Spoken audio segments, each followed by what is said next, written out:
Hey guys, welcome back to Through the Screen. I'm Emily. I'm Charlotte. I'm Erika. As you can see, Brittany is not here this week. She had a family emergency and we miss her, but our Canadian friend and weekly subscriber Erika has offered to fill in for her while she's away. So with that being said, we hope you've been enjoying our episode so far and liking, commenting, and sharing with your friends. If you missed any of them, head on over to our channel and watch, and if you're not already, be sure to subscribe while you're there. This week, we will be discussing an ongoing issue that we think requires a big change, so we hope you'll follow us once again as we join together via Skype to bring you conversations through the screen.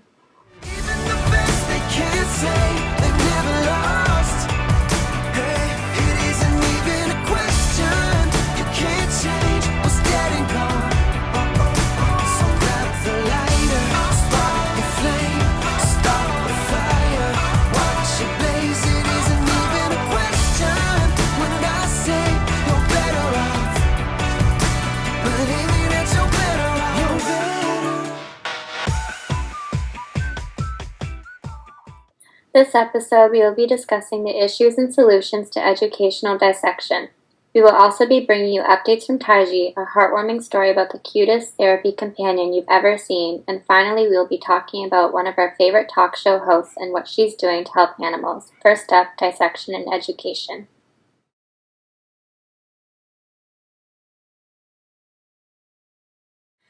This week, we wanted to discuss an important topic that many people don't really think about: scientific dissection in education. Most of us have had to dissect organisms in our high school biology class, though some have been lucky enough to have not. I actually had the opportunity in college to dissect human cadavers, which was actually a really incredible experience. But the fact of the matter is that these cadavers were willingly donated to science and had a voice, while many of these organisms that we may have been required to dissect in high school did not. So we're going to bring you some of the issues with educational dissection and what some solutions are in modern technology. So each year, millions of animals, including frogs, rabbits, cats, pigs, rats, fish, and many more, are used in elementary, secondary, and college science classes. There are obviously students who can decline to participate, but most really don't know about the amount of cruelty that's actually behind these kinds of experiments. The truth is that many of these animals are actually bred to be killed for science, and some are even former companion animals that are stolen or abandoned. Some are also donated from pet stores, slaughterhouses, or shelters. In the most extreme cases, animals are killed in gas chambers and then injected with chemicals without first being checked for signs of life. There have even been some cases where animals are still alive after these processes and try to escape and are then eventually tortured or drowned. The fact is, students don't need to be dissecting animals to learn about science, and it's estimated that 90% of medical schools in the U.S. have abandoned the use of animals for experiments using more technology-based techniques. The technology-based techniques that Erika referred to are mainly computer software systems downloaded onto drives in order for students to virtually dissect animals without actually having to partake in the cruelty of actual dead animal contact, simply making the process more game-like than actual animal cruelty. It eliminates the fear and anxiety some teenagers get at the thought of having to perform such an act on an animal as a dissection. I am not saying it isn't needed in some professions. Do I want a surgeon to know how to dissect such a creature? Sure. It is something he or she is going to be doing on a daily basis to save a life.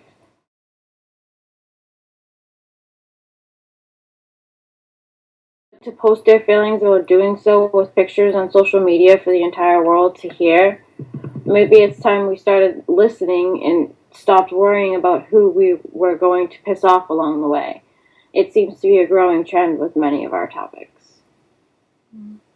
Yeah, I agree. I think that the technologies that you mentioned seem to make a lot more sense because I remember, I think it was middle school, I had to dissect a cow eyeball, and I've been thinking for years, why was it necessary? I mean, I understand why certain medical professions could possibly need to understand that, but why was it essential for a middle school student to know how to dissect a cow eyeball? I've also dissected a shrimp, a fetal pig. We were able to not partake in the activity if we had like a parent's permission or something like that. But I mean, I just think that these kinds of things seem to make a lot more sense. I feel like they would probably cost a lot more money, though. That's probably why they haven't been implemented. But I definitely think that's something that should kind of be put as priority, because I don't think it's helping anybody, especially how, they're taken. These animals are bred to be killed. I mean, if they were sick or whatever, that's a different story, but I don't know. I think it's really stupid, the fact that they have elementary students partaking in these experiments because they're kids. And I remember as a grade 11 student, I had to dissect a rat, and I had no choice to say no. I had to actually try, and then I had to say, like, I tried, I can't do it, and then the teacher would be like, okay, here's your grades. But really, I was just questioning, like, why do we have to dissect a rat? Like, why do we need to know what's inside a rat? Like, I just feel it's teaching all the wrong things of science. Like, there's no need, especially like in 2016. Like, there's other options. Like, yeah. So for me, I'd never actually got the chance to do any type of animal dissection.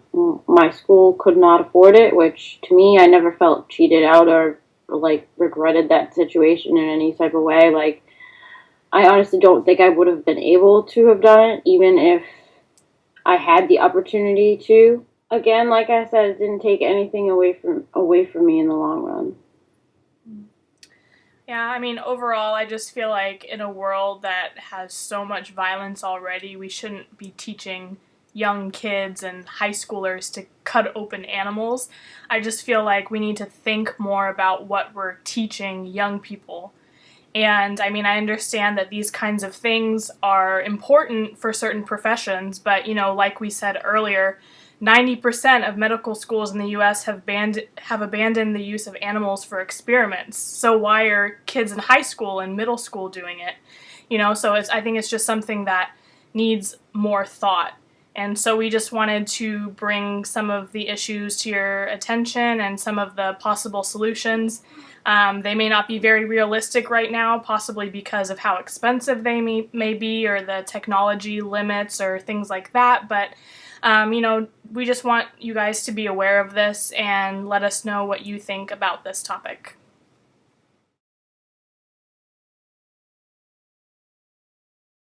This week in Taiji, we started with 4 Blue Cove days in a row, from December 31st to January 3rd, and sadly ended in 4 consecutive Red Cove days.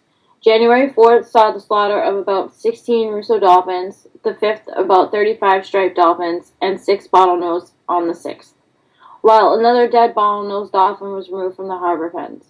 On January 7th, a pod of about 20 Russo dolphins was driven into the cove. 2 were chosen for captivity, while the rest of the pod was slaughtered.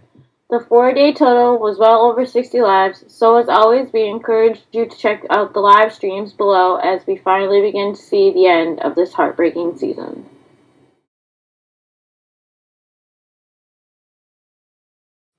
This week's heartwarming story is about the most unlikely therapy animal, a miniature horse. Gentle Carousel Miniature Therapy Horses, a nonprofit organization in Florida, knows the power of animal healing, especially that in tiny horses. For 2 decades, the organization, which has locations all over the world, has been rescuing miniature horses and partnering them with human companions who have survived terrible tragedies, such as the Oklahoma tornado and the Sandy Hook massacre.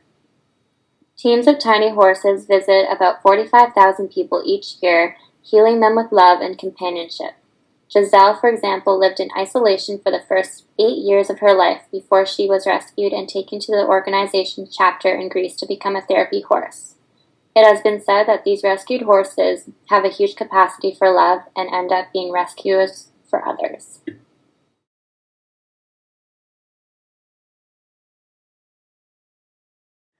This week for our entertainment, we chose Ellen Lee DeGeneres, who was born on January 26, 1958 in Metairie, Louisiana. She is a stand-up comedian, a TV talk show host, author, a film star, and also a huge animal lover. Ellen is so much so an animal lover that every week she has a segment based on cute cat videos on her daily talk show. In 1997, Ellen was one of the first females in the industry to come out as openly gay, not only on screen but in real life. She chose to make this announcement on the Oprah Winfrey Show, a person many believe she is the equivalent to today. We chose Ellen because she makes people feel good, laugh, and most of all, dance. But all at the same time, she gives openly into anyone who is in need. As shown to the world this week with her People's Choice Favorite Humanitarian Award. A complete coincidence as we chose her before we learned of this amazing accomplishment. So, a little bit about her show in general. Before she started her talk show in 2003, she was a comedian on her own primetime sitcom Ellen. She continues to make people laugh, cry, and even dance on The Ellen Show, which still continues today. She's featured countless guests, given away over $1 million to schools, raised over $10 million for Hurricane Katrina relief, over $12 million for breast cancer research, given over $21 million in charity donations, and an estimated $35 million to inspiring viewers at home. Not only that, for her People's Choice Award the other day, she also made the choice to donate the $100,000 to St. Jude's, which is one of her favorite charities. So they did get $100,000 in donations, and Walgreens is also partnering with them to where you can buy a certain item and they will donate $1 to St. Jude's as well. During her talk show's 8 seasons, Ellen has won a total of 35 Daytime Emmy Awards and 11 People's Choice Awards, among others, most often for Choice Comedian or Talk Show.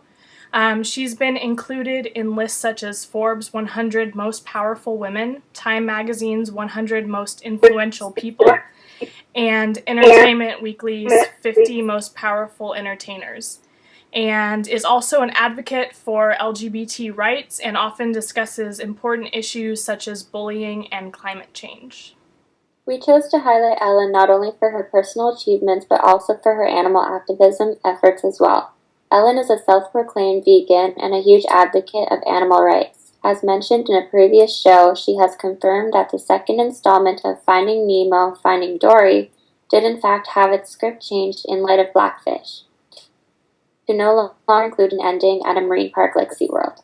Also, the 2014 Oscars, which she hosted, gave away 20 swag bags each with a $10,000 meal donation from her all-natural food company, Halo, totaling 200,000 meals for shelter animals. She also supports animal organizations such as Downtown Dog Rescues, the Humane Society, Big Life Foundation, Animal Tracks Incorporated, Farm Sanctuary, and more. And she has also drawn attention to organizations such as Gentle Barn, a rescue and rehab center for animals. So with all of our segments, we encourage you guys to head on over to abc.com, or if you're fortunate enough to have on demand with Xfinity, Comcast, or any type of streaming system like that, you can find the Ellen DeGeneres Show. It airs 5 days a week, people. 5 days a week, so you have plenty of opportunities to catch a really great show. Great topics and a lot of information that is needed nowadays in this crazy world that we live in. This week's Song of the Week is Irresistible by Fall Out Boy and Demi Lovato, and the newly released music video is one that all 90s kids will love. Fall Out Boy is a 4-member rock group founded in 2001 with 6 studio albums under their belt. Their latest album, American Beauty, American Psycho, was released in January of 2015 and features our Song of the Week. The video for Irresistible was just released a few days ago and channels NSYNC's It's Gonna Be Me video from 2000, even featuring NSYNC's own Joey Fatone and Chris Kirkpatrick, and was directed by Wayne Isham, who actually directed the It's Gonna Be Me music video. So what did you guys think of this modern song doing a 90s tribute? Well, of course, for me, I loved it, being a 90s kid, so I was totally psyched when I heard the song. I love Demi Lovato. I've always been, like, a really big fan of hers, so to see her in the video was also awesome. And I've been a fan of Fall Out Boy pretty much since they started on the radio, so again, it basically just mixed, like, my childhood with my high school years, and it was kind of cool to, like, see the combination of the two, so I was really excited about that. And of course, just the whole remaking of that video, it was iconic back then, so it was just, like, crazy to see it kind of remade, and to have, like, original members be a part of it and everything like that is really cool, too, because it shows that they backed them doing the video and they supported them, so I really liked that. Well, I really love Demi Lovato, so I heard the song first when I found out that she was in it. I'm not really a big fan of Fall Out Boy, and I didn't really like the video, just because there was really creepy, pale dolls, and I didn't like that. But I think the song was really well done, and yeah, it was really good.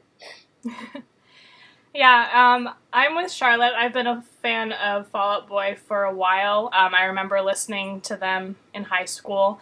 They were really, really popular when they came out, so it's kind of refreshing to see a band still being able to do well today. And I also love Demi Lovato, and I think the song is so much better with her part in it. I love that it's a big take on the NSYNC music video, and I just think it's really great. So we will be sure to link the video down below so you can check it out, and also be sure to check out the song on iTunes as well. Okay, guys, that's our show. We hope you enjoyed this installment of Through the Screen. If you did, be sure to like down below and also subscribe to the channel. We also appreciate any feedback you may have. We post new videos every week, and we'd love for you to join us and tell your friends. We'd also like to thank Erika for joining us this week and filling in for Brittany. And we hope to see her on the show again soon. Next week, we will be discussing a brand new topic, so you won't want to miss it. Until then, thanks for watching, stay informed, and we'll see you next time. Bye.